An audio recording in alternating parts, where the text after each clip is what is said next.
Drolet, bienvenue sur Ici RDI. Alors oui, on parle de cette nouvelle étape juridique maintenant dans l'affaire Guy Turcotte. Alors cette fois-ci, ça se passe en cour d'appel. Turcotte, donc, est libre en attendant son nouveau procès pour le meurtre de ses enfants. Mais la couronne a décidé d'aller en appel pour contester justement cette remise en liberté. Alors Pascal, les procédures viennent de commencer.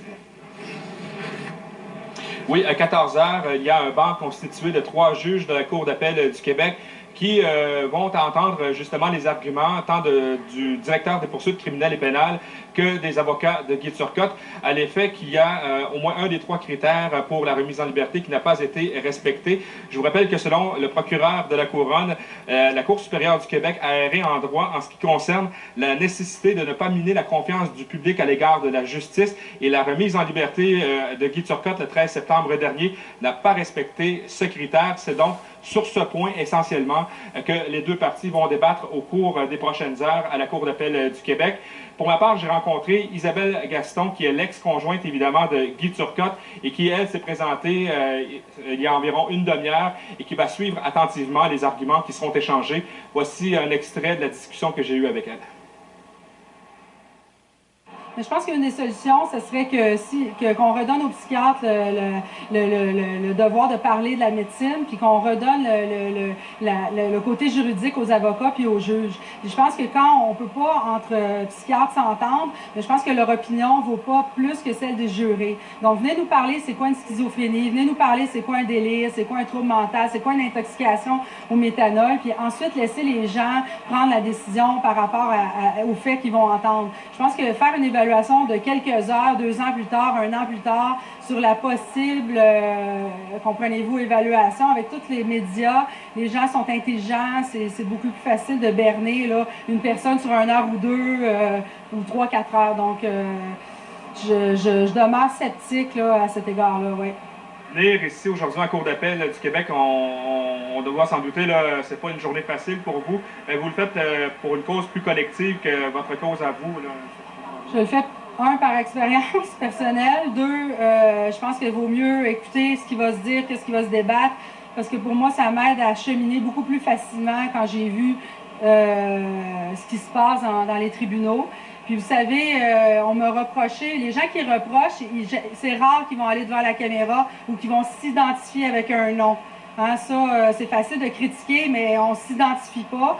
Vous avez reproché quoi? Je veux dire, si les gens ils vont dire que de laisser la place aux tribunaux, de laisser la place au système de justice.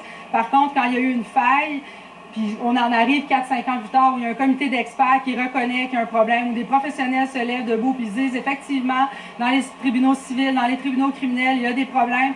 À ce moment-là, ça t'encourage à continuer. Donc, je pense qu'aujourd'hui, je suis surtout là pour voir comment ça va se passer pour mes enfants aussi, puis, mais sans avoir trop d'attentes par rapport à ça. Ouais. Certaines réserves. Oui, je pense que c'est important de garder une certaine réserve. Il faut faire confiance. On ne veut pas une société où les gens vont se faire justice soi-même, mais je pense qu'à ce moment-là, il faut que le système de justice soit juste. Puis juste, ce que ça veut dire, c'est de reconnaître qu'il y a eu erreur du juré. Alors, on retourne à la case départ. On le met pas plus non criminellement responsable, on le met pas plus, comprenez-vous, coupable de meurtre. On retourne à la case départ. Et normalement, à la case départ, quand quelqu'un commet un meurtre d'une violence, qu'est-ce qu'on fait? On l'emprisonne. Et puis, il y a aussi le sénateur Pierre-Hugues Boisvenu qui suit ses procédures avec intérêt.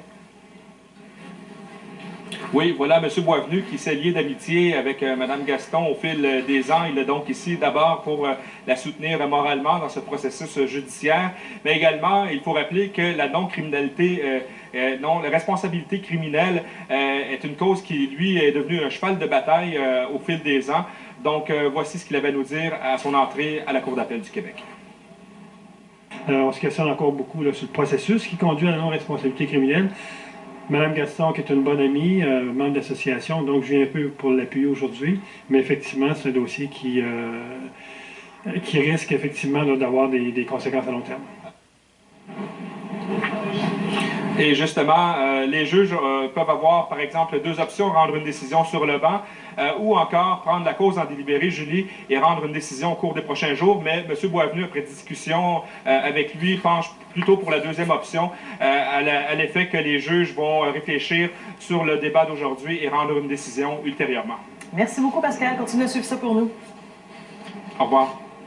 À Saint-Joseph-de-Beauce, maintenant, Jean-François Roy, 31 ans, a été accusé aujourd'hui du meurtre prémédité d'un chauffeur de taxi à Saint-Georges. Le corps de l'homme de 73 ans a été découvert samedi matin à l'intérieur de son véhicule. Son corps portait des marques de violence. Une autopsie doit être pratiquée aujourd'hui. Et puis l'accusé va revenir en cours la semaine prochaine pour enregistrer son plaidoyer. L'affaire a ébranlé les chauffeurs de taxi de la région.